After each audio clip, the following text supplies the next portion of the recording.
हुँ, आज हम लोग इसी समय पर आधारित कि समय का सदुपयोग करना किस तरह ज़रूरी है और एक बार जब समय हमारे हाथ से निकल जाता है और वो दोबारा नहीं आता तो हमें कितना पछतावा होता है और हमें फिर उसके लिए क्या करना चाहिए, आज हम लोग इसी पर आधारित समय कविता पढ़ेंगे, ठीक है? तो ये कविता किसकी लिखी हुई है कोई बताएगा? हुँ? डॉक्टर राम गोपाल वर्मा। ये डॉ हाँ, डॉक्टर राम गोपाल वर्मा की लिखी हुई कविता है और इस कविता में उन्होंने स समय की महत्ता पर बल दिया है। यानी हमारे जीवन में समय कितना महत्व रखता है, कितना महत्वपूर्ण है हमारे जीवन में यह समय, उस पर इन्होंने बल दिया है। इसमें समय के शक्तिशाली होने, आंधी-तूफान के सामने ना झुकने, समय के साथ कदम मिलाकर चलने तथा समय के आगे किसी के न टिकने का भी वर्णन किया गया है ना? कि समय इतना शक्तिशाली होता है, आप जब कविता पढ़ेंगे तो समझेंगे और जानेंगे कि समय इतना शक्तिशाली होता है कि वो लाख आंधी-तूफान आ जाए, उसके सामने भी वो नहीं झुक पाता। क्या बात है खुशी और सौम्या सिंह? हुँ? क्या हो रहा है? कुछ तो हो रहा है। अमीषा?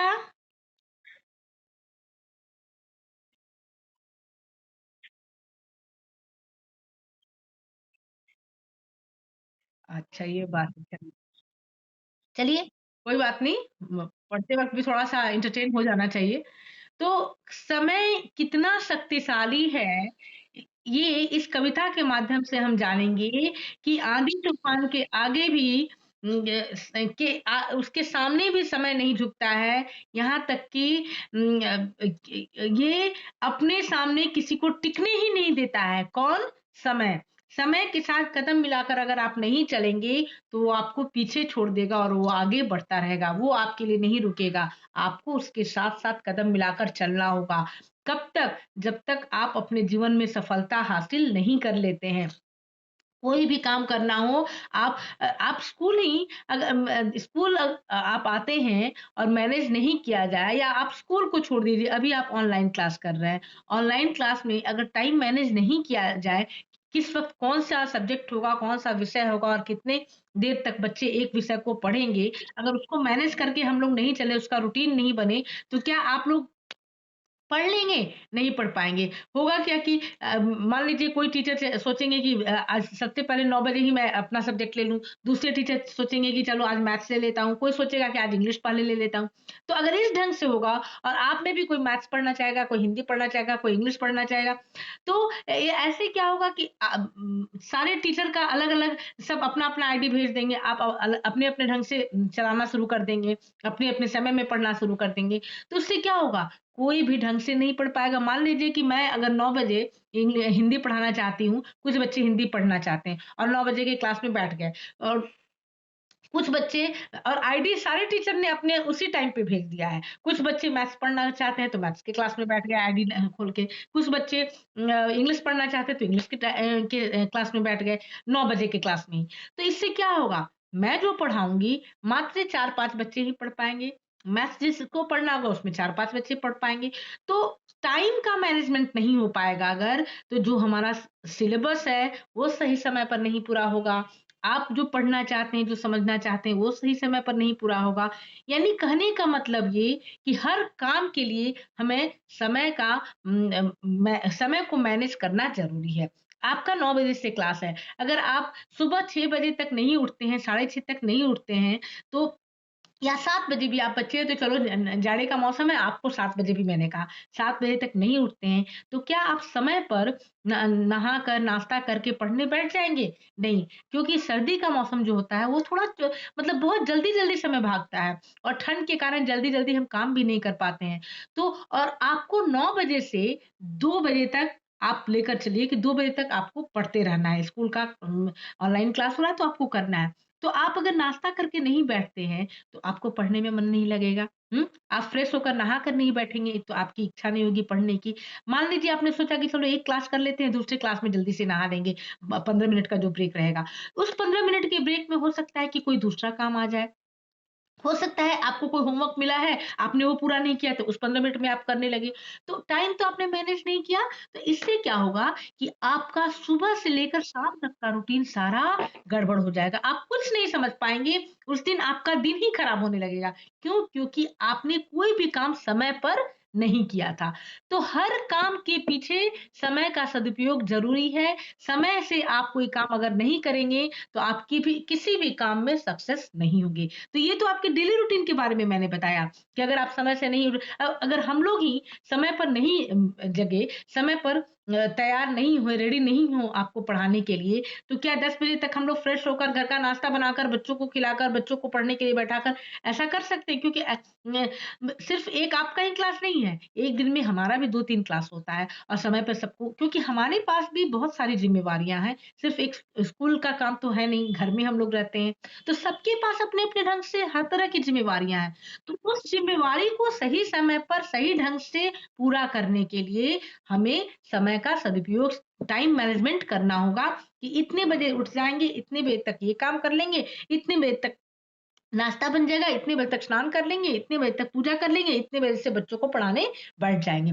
ऐसा थोड़ी होगा कि अब सुबह 10 बजे से क्लास है तो हम आराम से 9 बजे सोकर उठ रहे हैं, ब्रश किया, नहाया और पढ़ाने बैठ गए। ऐसा तो नहीं होगा, खुद का भी पेट है, खुद भी भूख लगती है ना? तो हर कुछ के लिए हमें टाइम को मैनेज करना पड़ता है। आपकी मदर ही अगर मान लीजिए कोई हाउसवाइफ है घर में और ऑनलाइन तो सबका नहीं है, पापा को आपके ऑफ़िस जाना है। अगर आपकी मदर टाइम पे खा नाश्ता नहीं बनाती हैं, आप लोग के लिए टाइम पे नाश्ता नहीं बनाई, तो आप लोग क्या खाकर पढ़ने बैठेंगे? पापा क्या खाकर ऑफ़िस जाएँगे? तो वो भी टाइम मैनेज करती होंगी, है ना? कि सुबह जल्दी उठ गई, जल्दी से जिसको जो नाश्ता देना है उसके लिए बना दिया, लंच पैक कर दिया। तो हर उम्र के बच्चे, हर उम्र के जो है बच्चे, बूढ़े, युवा जो भी हैं, अपने-अपने अनुसार टाइम को मैनेज कर लेते हैं, टाइम का मैनेजमेंट कर लेते हैं और तब उसके अनुसार काम करते हैं। तो बहुत जीवन जो है हमारा सुचारू ढंग से आगे बढ़ता जाता है, उसमें कोई भी परेशानी नहीं आती है और बहुत अच्छे से हम लोग हर काम को करके अपने आप को एंटरटेन भी कर लेते हैं और दूसरे से को भी समय दे देते हैं, अपने अपने लिए भी समय निकाल लेते हैं और हमारा काम भी किसी क्षेत्र में हम पीछे भी नहीं रहते हैं। क्यों? क्योंकि हमने समय का सदुपयोग करना सीखा, टाइम मैनेजमेंट हमें आता है ना? तो आप अभी बच्चे हैं, अभी से अगर टाइम मैनेजमेंट आप कर लेंगे कि आपको समय पे स्कूल जाना है, समय पर जगना है, समय पे स्कूल जाना है, समय पर पढ़ना है, समय से स्कूल से घर आना है, फिर उसी समय पे खाना खा लेना है, फिर आपके ट्यूशन वाले सर आ रहे हैं, उनसे पढ़ना है। तो अगर इस ढंग से आप अपना रूटीन मैनेज कर लेंगे, तो आप निश्चित रूप से अपने जीवन में सफलता हासिल कर लेंगे, ठीक है? तो समय कितना कीमती है अपने आप में, कितना शक्तिशाली है, वो हम लोग इस कविता के माध्यम से जानेंगे। क्लियर है यहाँ तक? हुँ? Okay, okay. तो अब हम लोग अब तो ये तो कविता का परिचय था कि समय कितना कीमती है वो मैंने आप लोग को बताया। अब हम लोग ये थोड़ा-सा आगे देख लें कि इसका सारांश क्या है, फिर हम लोग पंक्ति-पंक्ति पढ़ के और उसके अर्थ को जानेंगे। समय निरंतर गतिमान है ना? समय कभी नहीं रुकता है। आप अगर ये सोच लें कि घड़ी की सुई को आप पीछे कर देंगे या उस बैटरी निकाल देंगे और आपकी घड़ी बंद हो गई तो समय रुक गया, नहीं, ऐसा नहीं होगा। घड़ी हो या ना हो आपके घर में, समय बढ़ता जाएगा, समय आगे चलता जाएगा। क्यों? क्योंकि पृथ्वी घूमती रहती है, दिन के बाद रात और रात के बाद दिन होता रहता है, तो समय आगे बढ़ता रहेगा। आज के समय में हम लोगों के पास सबके पास क्या है? घड़ी है, मोबाइल फ़ोन है, टीवी है, कहीं न कहीं से हम लोग समय को देख लेते हैं, पता कर लेते हैं। लेकिन एक समय था जब आप देखिएगा कोई भी ऐतिहासिक सीरियल अगर आप देखते होंगे, तो आप देखिएगा उस समय जब घड़ी का आविष्कार नहीं हुआ था, तो देखिए वो लोग समय को कैसे दे समझ लेते थे कि अभी कितना समय हो रहा है, कितना टाइम हो रहा है। वो पहर को देखते थे, आसमान में देखते थे और आसमान में देखकर समझ जाते थे कि अभी आज भी हम लोग ऐसा करते हैं, कभी-कभी शाम होती है या दोपहर सुबह हुई, तो बिना घड़ी देखे ही समझ जाते हैं कि अभी इतना समय हो गया होगा या दोपहर में ही इतना समय हो गया होगा। तो सूर्य जैसे-जैसे घूमता जाता है, वैसे-वैसे समय का पता चलता जाता है। तो समय निरंतर यानी हमेशा गतिमान है। यह कभी न रुकने वाला तथा भयंकर आंधी-तूफान के आगे भी न झुकने वाला है। ये किसी के सामने न रुकता है, न झुकता है। ये हमेशा आगे बढ़ता रहता है। ठीक है? क्लियर है? ओके।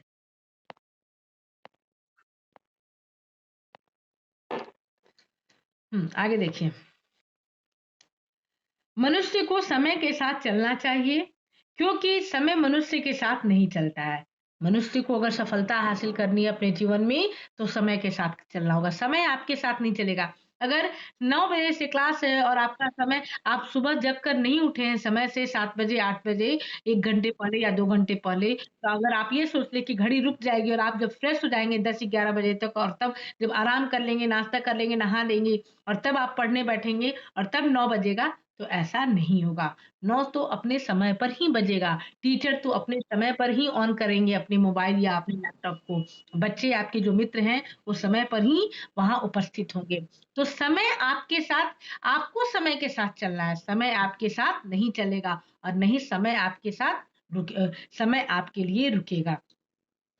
जिस तरह पेड़ के टूटे पत्ते के समान गया हुआ समय वापस नहीं आता है, उसी तरह समय सदा बलवान रहा है, जिसके सामने किसी की नहीं चली है। ठीक है? समय एक निरंतर बहती नदी के समान है, जो हमें अपने साथ चलना सिखाता है।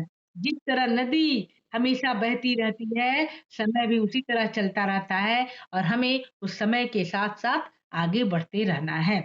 पृथ्वी पर अनेक वीर आए, किंतु समय के आगे सभी ने हार मान ली और वो चले गए, लेकिन समय उनके लिए नहीं रुका। ठीक है? अब हम लोग कविता की, ये तो कविता का सारांश था। जब हम कविता पढ़ेंगे तो उसमें दिया गया है, उसको ही मैंने अभी समझाया। अब हम लोग कविता की पंक्ति को पढ़ते हैं और पंक्ति दर पंक्ति हम लोग अर्थ को समझते जाएँगे। कितना भी प्रयत्न करो, पर समय नहीं रुकता है। भीषण आंधी तूफान आगे समय नहीं झुकता है। आप लाख कोशिश कर लीजिए, लेकिन कभी भी समय नहीं रुकेगा। हम्म, हम्म। भीषण आंधी तूफान आगे समय नहीं झुकता है। आप लाख कोशिश कर लीजिए, लाख प्रयत्न कर लीजिए। भीषण आंधी तूफान कुछ भी आ जाए, लेकिन समय आगे बढ़ता रहेगा। रात के 10 बजे अगर आंधी आ रही है, तो ऐसा नहीं है कि आंधी आ गई तो 10 बजे है तो 10 ही बजेंगे। 10 से 10 5 10 10 10 15 10 साढ़े 10 या 11 12 जितनी देर तक आंधी आएगी या बारिश होगी, वो आती रहेगी, बारिश होती रहेगी, लेकिन समय नहीं रुकेगा कि अरे अभी आंधी को रुक जाने दो तो समय आगे बढ़ेगा। ऐसा कुछ नहीं होने वाला है। समय नहीं झुकता, हमें समय के साथ है चलना, समय साथ नहीं आता। हमें हमेशा समय के साथ आगे बढ़ते रहना है, क्योंकि समय कभी भी आपके साथ नहीं चलेगा, आपको समय के साथ चलना है। क्लियर है यहाँ तक? हुँ? ओके। एक बार अब देखिए एग्जाम्पल क्या देते हैं यहाँ कवि, एक बार जो पल बीता वह कभी हाथ नहीं आता। एक बार जो पल निकल गया, जो समय निकल गया, जो एक क्षण निकल गया, वो कभी दोबारा लौट कर नहीं आएगा। अभी मैंने जो आपको पढ़ा दिया, जिन बच्चों ने पढ़ा ठीक है, जिन जिन बच्चों ने नहीं पढ़ा, क्या जो मैं अभी बता रही हूँ दोबारा बता पाऊँगी? दोबारा बताऊँगी तो हो सकता है कि इसमें कुछ कमी हो जाए या इसमें से कुछ ज़्यादा हो जाए, लेकिन जो अभी बता रही हूँ, जो अभी हो रहा है वो दोबारा नहीं होगा, है ना? तो एक बार जो पल बीता वह कभी हाथ नहीं आता, टूट डाल से पात गया जो पुनः कहाँ जुड़ता है, कितना भी प्रयत्न करो समय नहीं रुकता है। कवि कहते हैं कि एक बार जो समय हाथ से निकल गया वो दोबारा नहीं आता है। टूट डाल से पात गया, जो डाली से जो पत्ता टूट गया, क्या आप उसको फेविकॉल से किसी भी फेविक्विक से या किसी भी तरह से आप उसको दोबारा जोड़ सकते हैं? ये बताइए। हुँ? जोड़ सकते हैं? नहीं जोड़ सकते हैं। अब फिर से उसमें वो पत्ता तो टूट कर गिर गया, वो सूख जाएगा और दोबारा उसमें पत्ता कैसे आप देखेंगे जब दोबारा उसमें कोपल निकलेगी और नए पत्ते होंगे, वो बड़े होंगे, तब आप उस पत्ते को दोबारा उसमें देखेंगे। अर्थात एक बार जो डाल टूट गया, जो पत्ता टूट गया डाल में से, वो दोबारा आप लाख प्रयत्न कर ले, कोशिश कर ले, लेकिन आप उसमें नहीं जोड़ सकते हैं। ठीक है? आप इसमें चाहें तो थोड़ा-सा ये शब्दार्थ मैं पहले इसको कंप्लीट कर देती हूँ, तो फिर शब्दार्थ भी लिखवा दूँगी, ठीक है? शब्दार्थ भी ज़रूरी है, कभी-कभी प्रश्न आते हैं। उससे भी। हुँ। आगे क्या है इसमें? समय सदा बलवान रहा, हर कोई समय से हारा, जिसका समय से कदम मिला, रहा समय उसी का प्यारा। अब कवि यहाँ क्या कह रहे हैं कि समय सदा बलवान रहा, समय हमेशा से शक्तिशाली रहा है, बलवान रहा है, वो लोगों को हराता है, लोग उसे नहीं हराते हैं। जिसका समय से कदम मिला, जिसने समय से कदम मिलाकर चलना शुरू किया अर्थात जिसने टाइम को मैनेज कर लिया कि इस वक़्त हमें ये करना है, इस वक़्त हमें ये करना है। वो हमेशा समय उसी का प्यारा रहेगा। वो अपने आप से, अपने दिन से, अपने समय से वो खुश रहेगा कि हाँ, आपकी ही अगर परीक्षा हो, तो परीक्षा में क्या होता है, बच्चे थोड़े घबरा जाते हैं कि 1 महीने टाइम है, 15 दिन टाइम है और हमें पढ़ना है। तो अब आप ये सोचेंगे अच्छा अभी समय है, पढ़ लेंगे, अच्छा अभी समय है, पढ़ लेंगे। ऐसे सोचते-सोचते पता चलेगा कि समय तो बीतता गया और आपकी परीक्षा का दिन भी आ गया। आपको समझ नहीं आया कि आप क्या करें। और जो बच्चा ये सोचे कि चलो 1 महीने है, 1 महीने में तो मैं पूरा रिवीज़न कर लूँगा और वो घर में बैठकर रूटीन बनाकर कि सुबह 1 घंटे मुझे मैथ्स पढ़ लेना है या 2 घंटे मैथ्स पढ़ लेना है, फिर थोड़ा रेस्ट लेना है, फिर एसएसटी पढ़ लेंगे, फिर रेस्ट ले लेंगे, फिर साइंस पढ़ लेंगे। यानी 1 दिन में अगर 3 सब्जेक्ट बच्चा या 2 सब्जेक्ट ही बैठ के रिवीजन कर ले और उसके पास पूरे 1 महीने या 15 दिन है और रूटीन बना ले कि मुझे इतना से इतना और सोच कर कि आज 1 से 2 चैप्टर या 3 चैप्टर मुझे सम मैथ्स के सम सॉल्व कर लेने हैं और वो कर लेता है समय के अनुसार और फिर नेक्स्ट डे उतना ही करता है। ऐसे करके जब 15 दिन आएँगे ना, 15 दिन बचे होंगे तो मात्र उसके पास थोड़ा-सा और सम बचा होगा रिवीजन करने का या इन साइंस हो या एसएसटी हो या हिंदी हो या इंग्लिश हो, ऐसे वो अगर रूटीन बनाकर पढ़ने लगे बच्चा, तो अपनी परीक्षा में कभी भी असफल नहीं होगा, वो सफल ही होगा और परीक्षा में जब उसके प्रश्न पत्र आएँगे, तो उस प्रश्न पत्र को देखकर वो घबराएगा नहीं। क्यों? क्योंकि उसने समय को अपने समय के साथ वो चला, उसने रूटीन बनाया और घर में बैठकर तैयारी शुरू की, पढ़ाई शुरू की और वो एग्ज़ाम में सफल हो गया। तो जो व्यक्ति या जो बच्चा या जो इंसान जो भी आप कह लें, अगर वो समय के साथ चल रहा है, टाइम मैनेजमेंट करके वो चल रहा है, तो हमेशा समय उसके लिए प्यारा ही रहेगा। वो कभी भी दुखी नहीं हुआ कि जा समय निकल गया, हमने तैयारी नहीं की, अब क्या करें? नहीं, ऐसा नहीं होगा। जिसको भी जो काम दिया गया है, जैसे हमारा काम क्या है कि समय से आपको पढ़ाना है, आपके सिलेबस को कंप्लीट करा देना है। तो जब मैं समय से करा दूँगी और बच्चे समय से कर लेंगे, तो मैं भी संतुष्ट रहूँगी कि मेरे बच्चे ने पूरी पढ़ाई कर ली है, कहीं से भी कोई प्रश्न आएगा तो बच्चा असफल नहीं होगा। और आपका कर्म क्या है कि पढ़ाई हो रही है और आपको पढ़ना है और समय से तैयारी कर लेनी है, तो आप भी अपने आप से संतुष्ट हो जाएँगे और आप असफल नहीं होंगे। आपके पेरेंट्स का कर्म क्या है कि बच्चों को सही समय पर जिस चीज़ की ज़रूरत हो, वो लाकर वो दे रहे हैं, वो भी संतुष्ट है कि मेरा बच्चा समय से बैठ के पढ़ रहा है, तैयारी कर रहा है। तो सब काम अगर आपका समय से हो जाएगा, तो आप अपने जीवन में कभी भी असफल नहीं होंगे। क्लियर है? समझ में आ रही है बात? हुँ? ओके। चलिए थोड़ा-सा और है, हम लोग इसको भी पढ़ लेते हैं।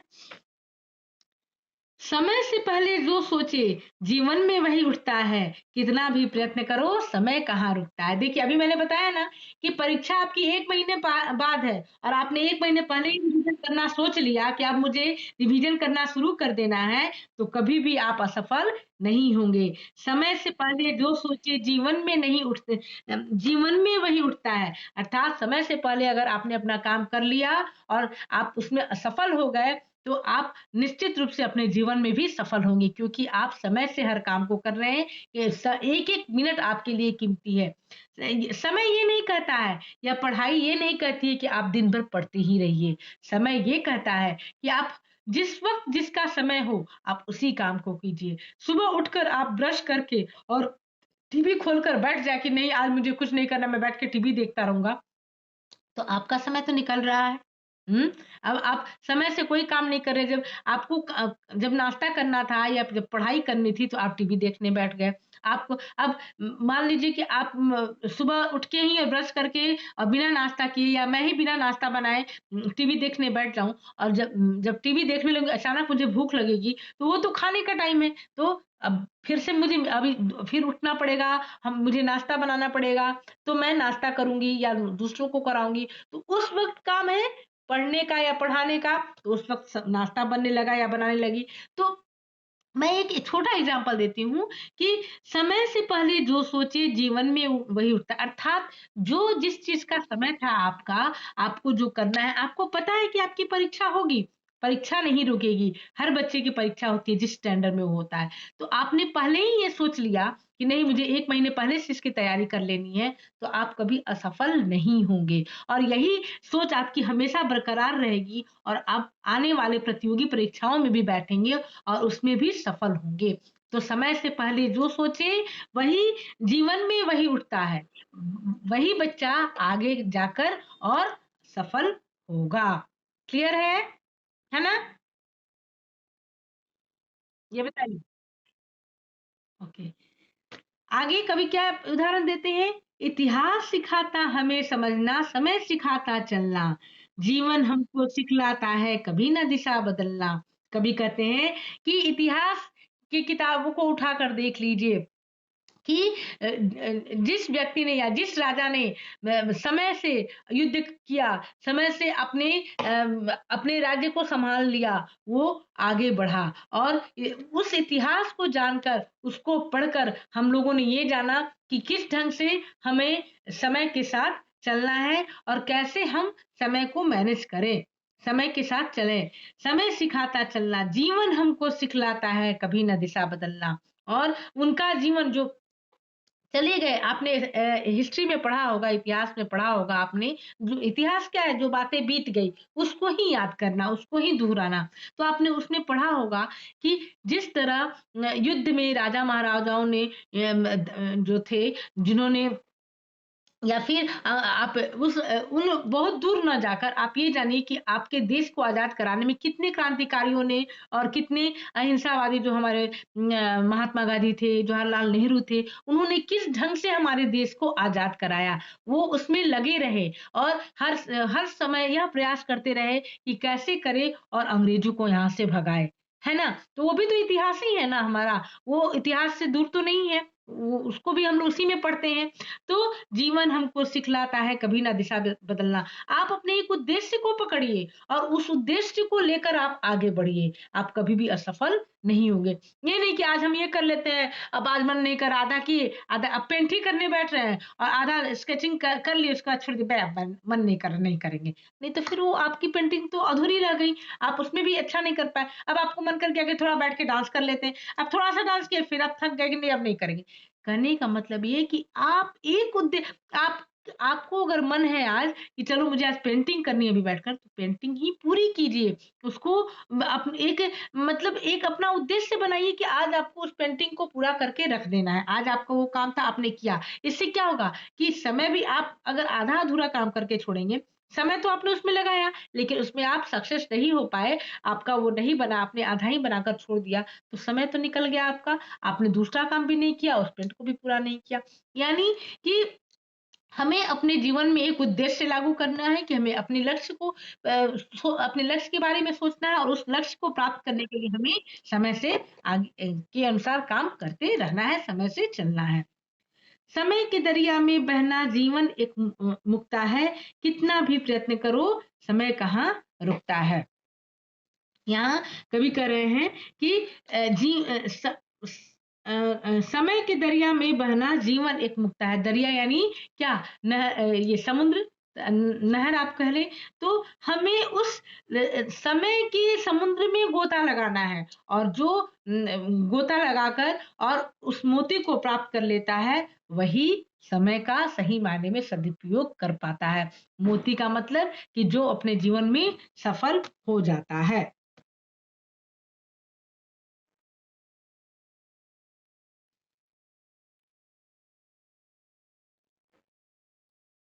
इतिहास हमें अर्थात इतिहास हमें समय से समय को समझना सिखाता है, साथ ही साथ समय निरंतर बढ़ते रहने की सीख भी हमें देता है। निरंतर यानी हमेशा गतिमान जीवन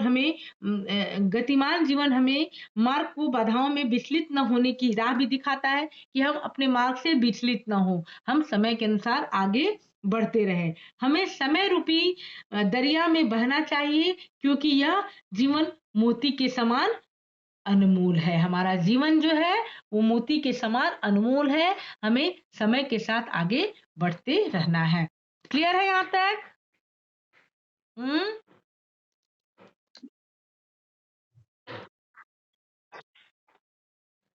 साथ समय की वर्षा आती, समय से गर्मी छाए, आता समय शीत है, लाता बसंत समय पर आए। अब देखिए, आज आपको ठंड लग रही है, अगर आप ये सोच ले कि नहीं, अब हे भगवान तुरंत गर्मी आ जाए, तो गर्मी आएगी? नहीं आएगी। क्यों? क्योंकि गर्मी का अभी समय नहीं है। तो समय जो है अपने साथ-साथ ऋतुओं को भी लाता है। जितनी भी ऋतुएँ हैं वो समय के साथ आगे बढ़ती रहती हैं। अभी कौन-सी ऋतु चल रही है? अभी शीत ऋतु है ना? ठंड का मौसम है तो अभी शीत ऋतु है। उसके बाद जैसे ही शीत ऋतु खत्म होगी, उसके बाद बसंत ऋतु आ जाएगी, है ना? अभी बसंत पंचमी कब है ये बताइए? 5 फरवरी को है ना? हाँ, तो अच्छा वसंत पंचमी का नाम वसंत पंचमी क्यों पड़ा है? पंचमी बसंत पंचमी क्यों कहते हैं उसको? सरस्वती पूजा भी कर सकते हैं। वसंत ऋतु में तो आता है लेकिन पंचमी नाम क्यों पड़ा है? अरे बेटा सरस्वती की पूजा होती है तो हम लोग तो सरस्वती पूजा भी कर सकते हैं। पंचमी ही क्यों कहते हैं? ये बताइए, मैं तो ये पूछ रही हूँ। आप अपने बड़ों से मत पूछिएगा, आप लोग बताइए। हाँ, क्योंकि वसंत ऋतु के वसंत ऋतु के पं हाँ, 5वें दिन होता है इसलिए पंचमी कहा जाता है। आप हिंदी रीति-रिवाज से हिंदू कैलेंडर में जब आप देखेंगे तो हम लोग कैसे बोलते हैं कि कैसे बता देते हैं कि दीपावली कब पड़ेगी तो बसंत पंचमी कब पड़ेगी। ये हिंदू कैलेंडर से यही होता है कि ऋतु के अनुसार त्योहार भी आते हैं। तो वसंत पंचमी जो है वसंत ऋतु के पंचमी के दिन होता है। सरस्वती पूजा मनाई जाती है इसलिए बसंत पंचमी कहा जाता है। तो यहाँ कवि ने क्या कहा है कि समय जो है वो हाँ, कैलेंडर देख रहे हैं ठाकुर प्रसाद का कैलेंडर आप लोग देख रहे हैं हमेशा 5 फरवरी को है ना? हाँ, हाँ। चलिए, तो आप उसकी गिनती कर लीजिएगा बसंत ऋतु के पंचमी के दिन होगी। जैसे हम लोग दीपावली में ये कहते हैं ना कि इस तारीख को दीपावली होगी। क्यों? क्योंकि वो कब होता है? बताइए दीपावली मैंने बताई थी। अमावस कब हिंदी महीने की कब किस तिथि को? देखिए, मैंने क्लास में भी आप लोग को बताया है कि हर महीने में 2 पक्ष आते हैं, कृष्ण पक्ष और शुक्ल पक्ष आते हैं ना? तो जब कृष्ण पक्ष आता है तो 15वें दिन अमावस्या होती है और जब शुक्ल पक्ष होता है तो उसके 15वें दिन को क्या कहते हैं? पूर्णिमा कहते हैं। तो कार्तिक मास के कृष्ण पक्ष के अमावस्या के दिन जो तारीख आ जाएगी उस दिन क्या होगा? दीपावली मनाई जाती है ना? उसी दिन दीपावली मनाई जाती है। तो ऐसे हम लोग जोड़ते हैं और उसी से जोड़कर लोग क्या करते हैं भाई दूज भी मना लेते हैं, छठ पूजा भी मनाते हैं कि षष्ठी किस दिन है, तो सप्तमी किस दिन है, चतुर्थी किस दिन है, पंचमी किस दिन है। कार्तिक मास के पंचमी के दिन क्या होता है खरना किया जाता है, षष्ठी के दिन हम लोग शाम वाले छठ को करते हैं, है ना? तो हम लोग तिथि उसी के अनुसार निकालते हैं। तो यही कवि कह रहे हैं कि सात समय के वर्षा आती, समय से गर्मी छाए। आता समय शीत है लाता वसंत समय पर आए। कवि कहते हैं कि हर कुछ सारी ऋतुएँ जो हैं वो समय के अनुसार आती हैं और हमें समय के अनुसार चलना होता है। अगर आज हमको सिर्फ गर्मी जब पड़ती है और कह दें कि अभी वर्षा हो जाए तो वर्षा नहीं होगी क्योंकि वो वर्षा का समय नहीं है। अभी गर्मी की चाहत हम लोग की होगी तो गर्मी नहीं आएगी क्योंकि अभी शीत ऋतु चल रहा है, अभी सर्दी का मौसम है ना? तो हर कुछ समय के अनुसार चलता रहता है। कहने का मतलब है कि जब पूरी प्रकृति पूरा ब्रह्मांड समय के अनुसार चल रहा है, तो फिर हम और आप कौन होते हैं समय के अलग चलने वाले। हमें भी समय के साथ चलना होगा। हमें भी समय को मैनेज करते हुए समय को मतलब जब हम घड़ी की सुई से चलेंगे ना, तो हम किसी भी काम में असफल नहीं होंगे। आप इस चीज़ को मान कर चलिए। घड़ी की सुई से ही आप कभी-कभी क्या होता है जब बस चलती है, आप बस से आते हैं तो समय होता है ना कि इस 9 बज के 5 मिनट पे या 10 बज के 5 मिनट पे इस समय पर यहाँ बस खड़ी होगी। आप 10 से 10 7 पे अगर वहाँ पहुँचेंगे तो बस वहाँ से निकल जाएगी। क्यों? क्योंकि आप समय पर वहाँ नहीं गए। तो हर काम हमें समय पर करना होता है। तो हम वहाँ अपने काम में असफल हो गए क्योंकि हमने समय से काम नहीं किया और समय पर हम वहाँ नहीं पहुँचे। अगर समय के पहले हम वहाँ पहुँच जाते, 10:05 में हमारी बस आ रही है और 10 बजे अगर हम वहाँ पहुँच जाते तो हमारी बस नहीं छूटती, है ना? हमने टाइम को मैनेज नहीं किया। तो अगर जीवन में सफल होना है, तो हमें टाइम को मैनेज करना पड़ेगा। समय इशारा जब करता तब ऋतु चक्र मुड़ता है। समय ही इशारा करता है कि अब समय ही इशारा करता है कि अब सर्दी का मौसम है, अब गर्मी का मौसम है, अब बसंत ऋतु है, यानी समय चक्र घूमता रहता है और हम ऋतुओं का आनंद लेते रहते हैं। क्लियर है? थोड़ा-सा और है, इसको भी हम लोग कर लें।